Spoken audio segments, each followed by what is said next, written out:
Despite a staggering $250 million deficit, San Diego Mayor Todd Gloria is not pessimistic about the future of the city. He held his State of the City address this afternoon. CBS 8's Richard Allen joins us live from City Hall downtown with more on that. Good evening, Richard. Well, that's right, and that's a good point. One of the biggest differences, though, in this year's State of the City is that it was not held in the historic Balboa Theater as it has been in past years. This year, it was held in City Council chambers in a sign of austerity, signaling the tough budgetary constraints that the city's up against, especially with that looming $250 million budget deficit. But this year, I want to primarily focus on the work ahead. Because while our persistence has yielded many achievements to celebrate, the stark financial realities we face today will be a true test of our resolve. And that $252 million budget shortfall comprises about 12% of the city's overall spending, a deficit the mayor had hoped could have been addressed by the Measure E sales tax on last year's ballot, a measure, though, that voters ultimately rejected.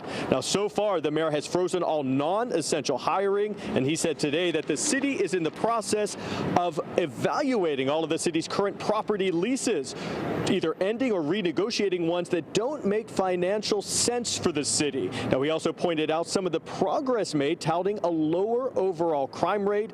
Now, last year, Gloria had claimed that the city would build at least 1,000 new shelter beds for the homeless. Now, that's a goal that was not realized. But even with these tightening budget constraints, Mayor Gloria also vowed in the coming year to continue tackling San Diego's homelessness crisis, specifically mentioning the H Barracks safe sleeping site near the airport. And while the mayor said that the city would do its part, he also called out the county and the state, saying that both need to do their fair share when it comes to shelters, services, and mental health resources for the homeless. And while not specifically naming names today, he said other cities in our region also need to shoulder the burden. To have land where they can create a safe sleeping program, and they too can choose to build more housing.